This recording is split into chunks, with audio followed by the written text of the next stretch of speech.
에베소서 5장 22절에서 23절 말씀 가지고 주님의 말씀대로 행복한 가정을 만들라는 제목으로 이 하나님의 말씀을 전하겠습니다. 여러분, 오늘 우리가 읽은 이 본문은 22절에서 24절은 아내에 대한 권면입니다. 그리고 25절에서 28절은 남편에 대한 권면이 나오고 있습니다.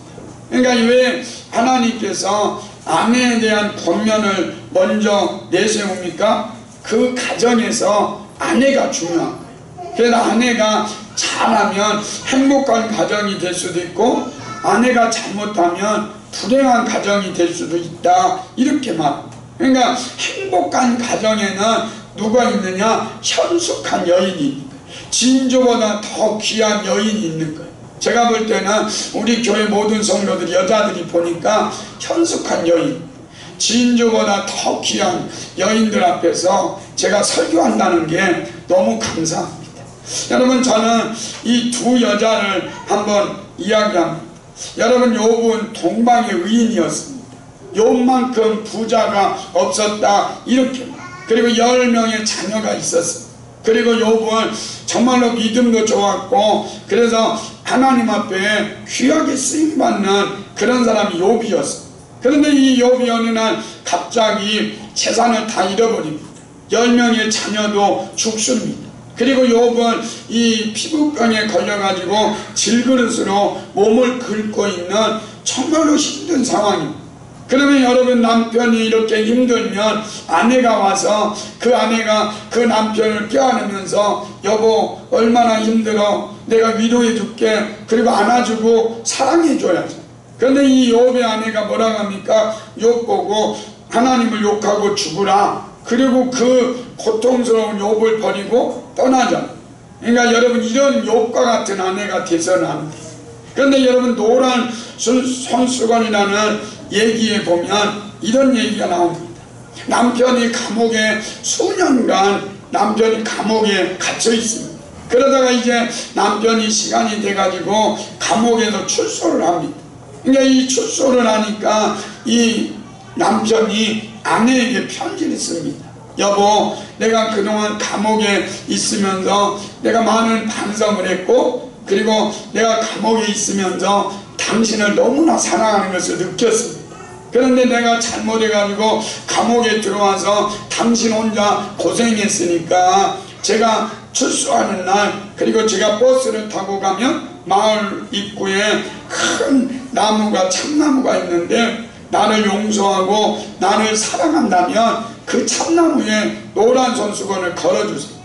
그리고 당신이 재혼했거나 나를 받아들이지 않는다면 그 참나무에 노란 손수건을 걸지 않아도 됩니다. 이렇게 이야기하고 이 남편이 이제 출소해가지고 버스를 타고 모퉁이를 놓아 마을 어귀에 이제 다다릅니다. 그러니까 남편이 긴장하면서 그 참나무에 뭐가 걸려있을까 그러면서 오고 있는데, 그 참나무에 노란 손수건이 20개, 30개, 아니 수백 개가 바람 속에서 깃발처럼 물결치고 있었다. 그러니까 이 아내가 현숙한 여인, 진주보다 귀한 여인이 그렇게 한 거예요. 하나만 걸어놓으면 남편이 그것을 보지 못할 거니까 수백 개의 노란 손수건을 걸어놓으면서 내가 당신을 환영합니다, 내가 당신을 좋아합니다, 존경합니다, 그러면서 그 남편을 받아들이니까 이 남편이 그 여자를 위해서 목숨 바치는 거예요. 그러니까 여러분, 두 명의 아내가 있습니다. 여러분은 어느 아내가 되겠습니까? 노란 손수건의 아내가 되겠습니까? 아니면 욥과 같은 아내가 되겠습니까? 여러분, 우리 전주 성진교회 모든 아내들이 정말로 현숙한 여인, 진주보다 귀한 여인이 되어서 남편을 세우고 그 가정을 세워서 그 가정이 주님의 말씀대로 이루어지는 행복한 가정이 되는 은혜와 축복이 임하시기를 예수님의 이름으로 축원합니다. 그러면 성경은 어떤 아내를 좋은 아내라고 합니까? 첫째, 아내들아 남편에게 복종하라. 22절입니다. 시작. 아내들이여 자기 남편에게 복종하기를 주께 하겠다라. 여기 아내들이여 그렇게 말합니다. 남편에게 복종하기를 주님께 하듯이라. 그러니까 여러분 남편에게 복종하라 그러니까 요새 시대에 너무 맞지 않잖아요. 목사님 지금 이 시대가 어느 시대인데 간 큰 남자 시리즈가 있는 시대인데 뭐라고 합니까? 간 큰 남자 시리즈가 이거랍니다. 아내가 외출할 때 그 아내 보고 어디 가세요? 그리고 행전지를 묻는 남자, 그리고 아내의 허락 없이 TV 채널을 마음대로 돌리는 바꾸는 남자가 간 큰 남자다. 그리고 곤히 잠자는 아내를 깨워서 아침밥 주세요 이러면 간 큰 남자야. 그리고 음식을 해주는데 음식이 짜니 맵니 그러는 사람이 간 큰 남자야. 그래서 주는 대로 먹어야 돼. 그래서 요즘은 얼마나 그런지 아내가 깨우지 않았는데 눈 뜨는 남자, 뭐 간 큰 남자라. 그래서 어떤 때는 또 할머니가 이 할아버지 죽으면 관을요 그냥 이렇게 세월 이렇게 그대로 위로 놓으면 일어난다고 이 사람들 보고 그래. 여보세요 이 관 뒤집어 놓으세요. 저놈이 또 일어날지 모르니까 막 이런다잖아요. 그러니 이런 시대를 살아가는 것이 왜 그러냐, 사단이 그렇게 합니다. 제가 그런 거를 준비하면서 야, 사단이 가정의 질서를 깨고 있구나. 사단이 가정의 질서를 깨고 있는데 우리 성경은 정확하게 이렇게 말합니다. 골로새서 3장 18절 같이 있습니다. 시작. 아내들아 남편에게 복종하라. 이는 주 안에서 마땅하니라. 아내들아 남편에게 뭐해라? 복종해라. 이는 주 안에서 마땅하다. 주님이 원하시는 거다. 주님의 뜻이다. 이렇게 말. 디도서 2장 4절에서 5절입니다. 시작. 젊은 여자들을 조언하되 그 남편과 자녀를 사랑하며 신중하며 순전하며 집안일을 하며 선하며 자기 남편에게 복종하게 하라. 이는 하나님의 말씀이 비방을 받지 않게 하려 합니다. 그러니까 여러분 여자가 남편과 자녀를 사랑하며 신중하며 순전하며 집안일을 하며 선하며 자기 남편에게 복종하게, 이는 하나님의 말씀이 비방을 받지 않게 합니다. 여러분 그러잖아요. 집에서 이 여자 집사님들이 이 교회에서 잘하다가 집에 가서 대충 해봐요.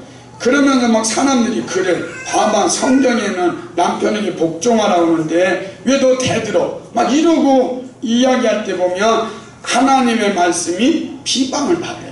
그러니까 여러분들이 믿지 않는 남편이든 믿는 남편이든 교회가 주님께 복종하듯이 아내는 남편에게 뭐해라? 복종해라. 그런데 여러분 이 성경에 보면 이렇게 말해. 자기 남편에게 복종하기를 주께 하듯하라. 그리고 25절에 24절에 보니까 범사에 자기 남편에게 복종할지니라.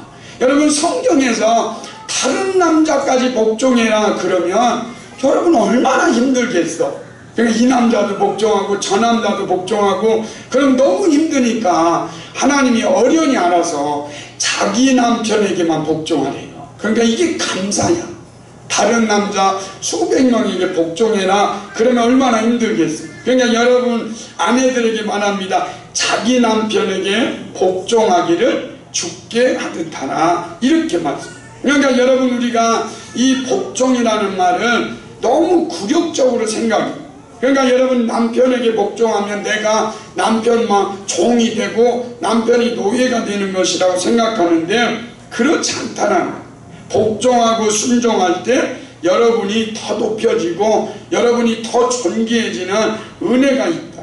그래서 여러분 내 남편은 잘났든 못났든 세상에 하나밖에 없는 배필입니다. 하나님께서 짝지어 주신 배필이다. 내 남편은 세상에 다른 남자 다 주어도 바꿀 수 없는 소중한 존재. 제가 이렇게 하니까 막 여자들이 저를 이렇게 쳐다보는 것 같아요. 여러분 이 세상에 어떤, 여러분 생각해봐. 남자를 10명 줬다고 생각해봐. 하나님이 여러분을 남자를 10명 주면서 너 돕는 배필이다. 그럼 여자가 얼마나 힘들겠어. 10명 남자 1명도 힘든데.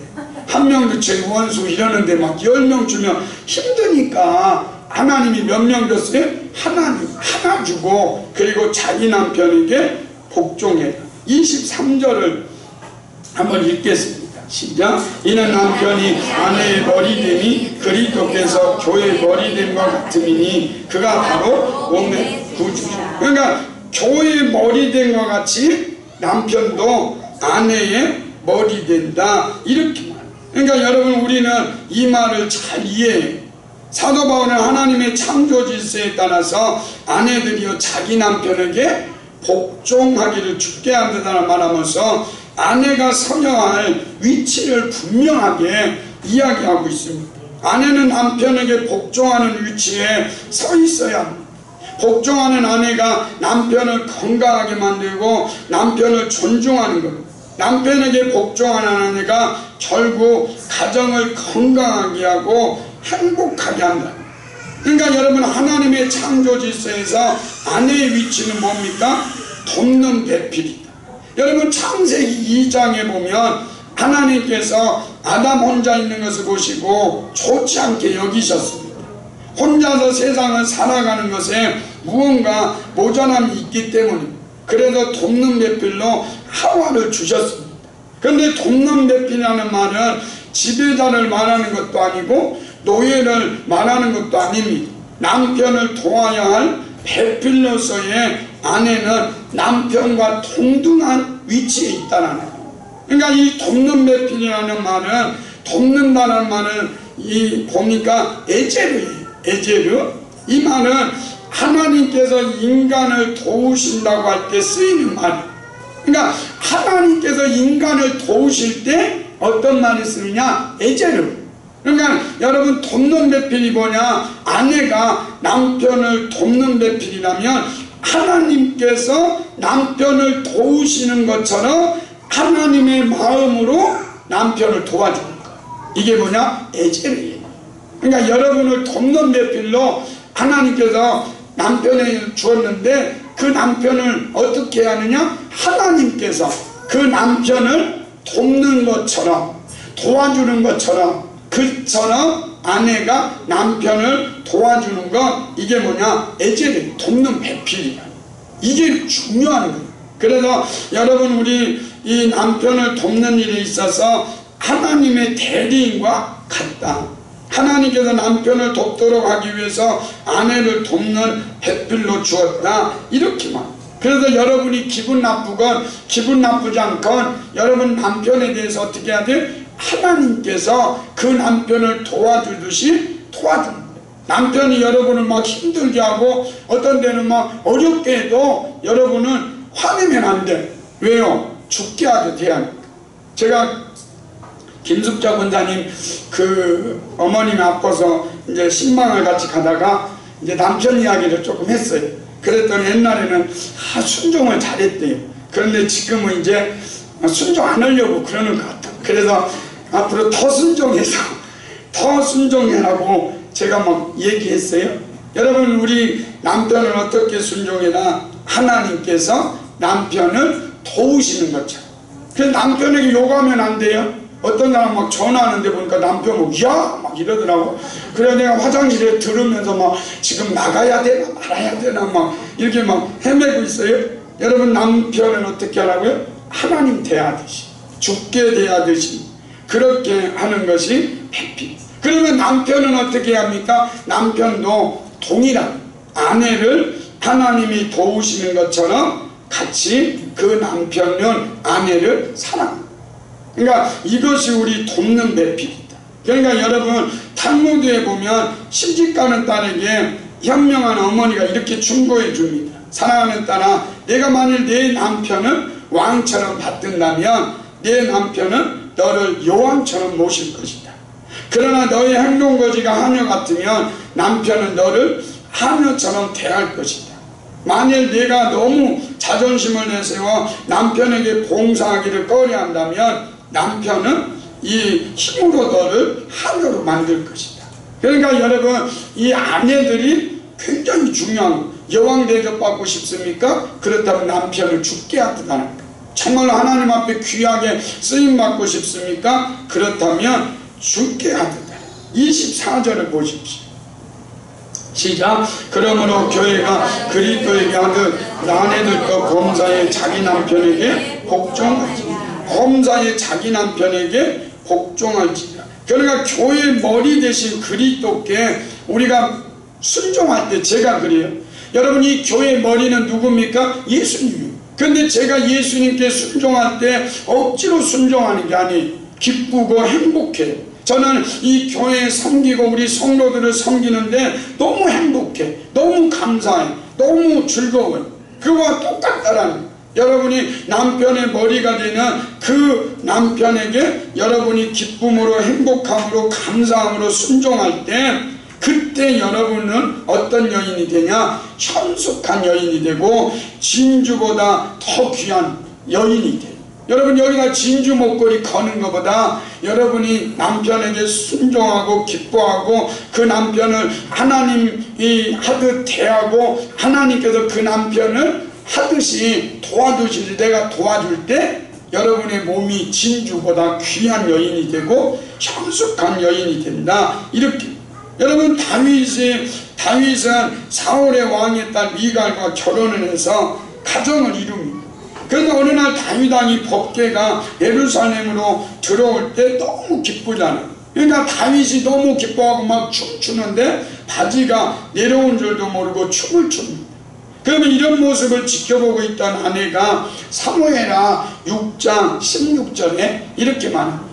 같이 읽습니다. 시작. 여호와의 궤가 다윗성으로 들어올 때 사울의 딸 미갈이 참으로 내려가다가 다윗 왕이 여호와 앞에서 뛰놀며 춤추는 것을 보고 심중에 그는 업신거든. 여기 보니까 그냥 다윗을 향해서 이게 막 아이고 이 삼류 인생 이렇게 말하지 않았어요. 심중에 그를 업신여겼다. 마음에 그 다윗 왕을 업신여겼다는 거예요. 그럴 때 다윗이 이렇게 말합니다. 내가 이보다 더 낮아져서 스스로 천하게 보일지라도 이 일은 여호와께 행한 것이다. 내가 바지가 내려지던 옷이 다 바뀌어지던 내가 천하게 내려갈지라도 내가 춤추고 기뻐하는 것을 하나님께 행한 것이지 너한테 이렇게 멸시받거나 업신여긴 일이 아니다. 이러면서 이후에 미가는 다윗에게 버림받고 하나님께 저주를 받아서 자식을 낳지 못하자. 그러니까 여러분, 돕는 맷bil이 되어서 위대한 남편을 세우는 아내가 돼요. 여러분, 저는 옛날부터 정말로 좋아하는 게 하나 있습니다. 그게 뭐냐면 평강공주와 바보 온다리. 저는 그걸 보면 제가 너무 좋다는 생각이, 야, 나하고 적용하면 좋겠다. 막 이래요. 제가 적용해요. 어떤 때는. 그러면 여러분 생각해 보시죠. 바보 온단하고 평강공주가 결혼한다고 했을 때 여러분은 어떤 생각이, 야, 잘 어울리는 쌍이야. 이럴 사람이 있겠어요. 근데 평강공주가 결혼한다니까 사람들이 다 그랬을 거예요. 너 미쳤다. 어떻게 공주하고 바보하고 이렇게 결혼을 하냐. 사람들이 얼마나 그랬겠어요. 그런데 이 사람들이 그랬을 거예요. 야, 평강공주, 너 이제 고생문이 훤하다. 너 이제 행복 끝, 고난 시작이다. 막 이랬을 거 아니에요. 그런데 이 평강공주가 바보 온단에게 글을 가르치고 활 쏘는 방법을 가르치고 그래서 위대한 장군으로 만들잖아요. 바보 온단을 위대한 장군으로 만들어요. 그러니까 여러분의 남편이 바보는 아니잖아요. 그래도 괜찮잖아요. 월급도 타다주고. 그래서 남편들이 월급 잘 타다주니까 여자들이, 제가 남자나 목사나 이제 신방 다니면 가끔 점심 먹으러 가잖아요. 그럼 여자들밖에 없어. 그럼 여자들이 남편이 벌어다 준 그 돈을 가지고 밥 먹으면서 남편 씹잖아.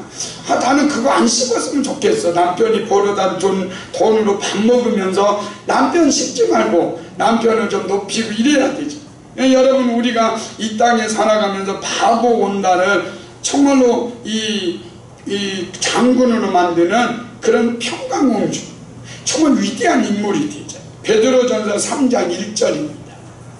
시작. 아내들아 이와 같이 자기 남편에게 순종하라. 이는 혹 말씀을 순종하지 않는 자라도 마음으로 남지 않고 그 아내의 행실로 말미암아 구원을 받게 하려 합니다. 그러니까 그 아내의 행실로 말미암아 구원을 얻는다.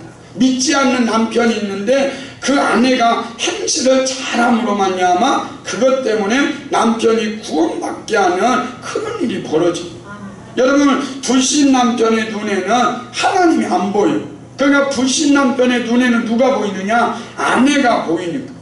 예수 믿는 부인만 보이는 거예요. 그러니까 그 부인을 통해서 불신 남편이 누구를 발견해야 돼요? 하나님을 발견해야 돼요. 그 불신 이 부인을 통해서 불신 남편이 그 부인을 보면서 예수님을 발견해야 돼요. 여러분, 한국 신학생들에게 가장 만나고 싶은 한국의 목회자가 누구냐면 이재철 목사님이에요. 그런데 이재철 목사님께서 이런 이야기를 하시더라고요. 이분이 홍성사라고 하는 그 출판사를 하면서 이분이 사업을 하는 분들이 그러잖아요. 매일 술 먹었대요. 뭐 아침에 새벽까지 술 먹고 새벽까지 술 먹고 그러니까 제가 생각나는 사람이 있어서 새벽까지 술 먹고 그리고 집에 들어오면 부인이 이랬대요.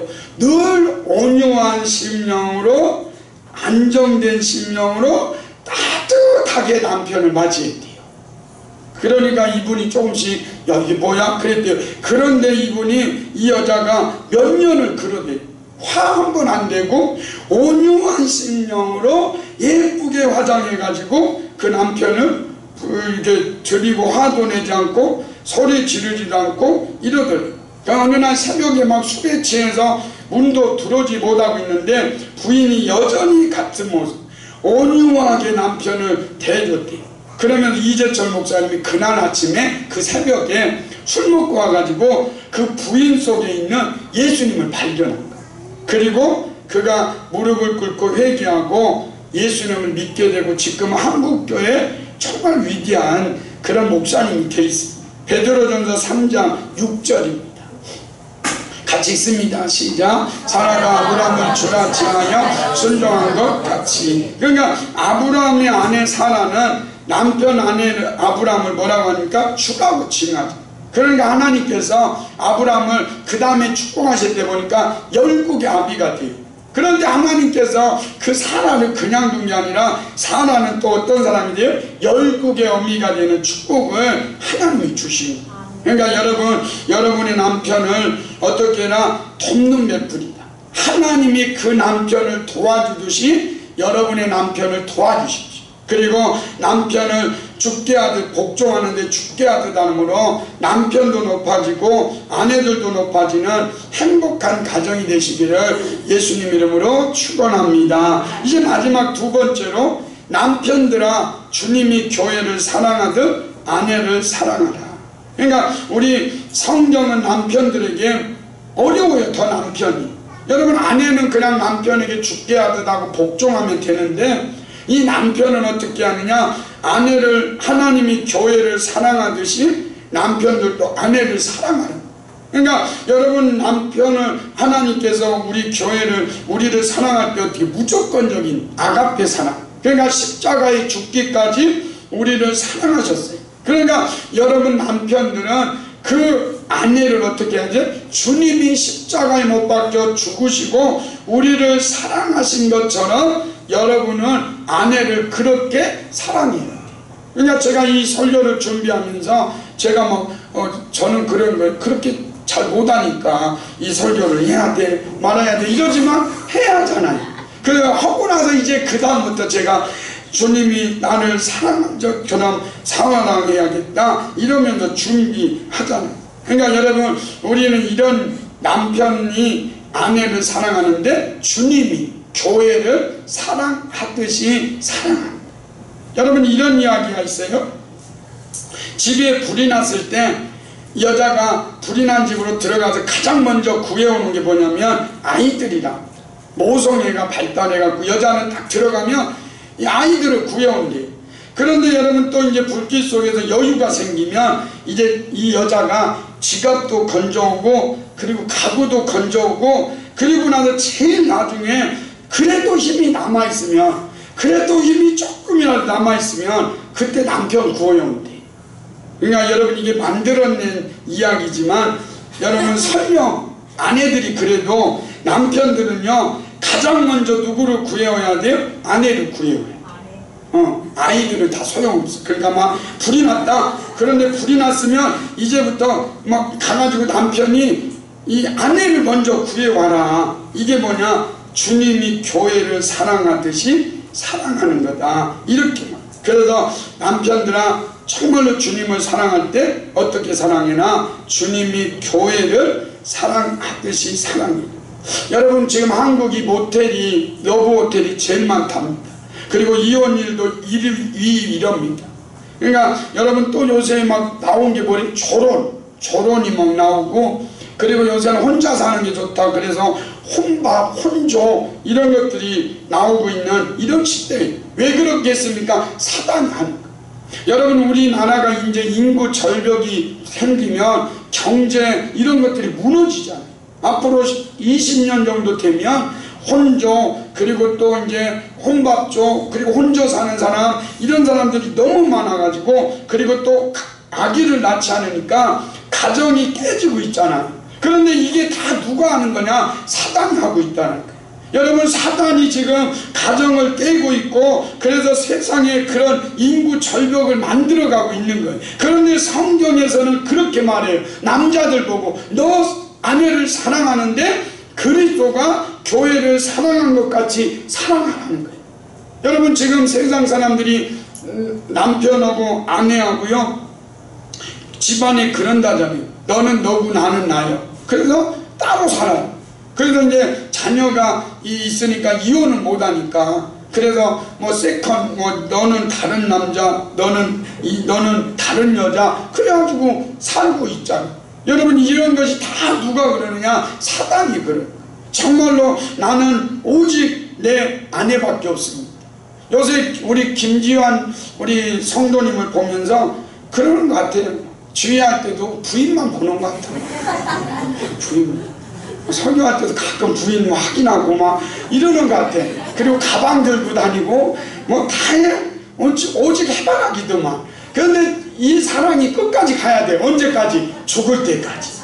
그래가지고 가야 그게 뭐냐? 사랑이다. 베드로전서 3장 7절 같이 읽습니다. 시작. 남편들아 이와 같이 자식을 따라 너희 아내들과 동거하고 그를 더 연약한 그릇이요 또 생명의 육체를 함께 이어받을 자로 알아 귀히 여기라. 이는 너희 기도가 막히지 아니하게 하려 함이라. 그러니까 아내는 어떻게 해라? 연약한 그릇이니까 귀하게 여겨라.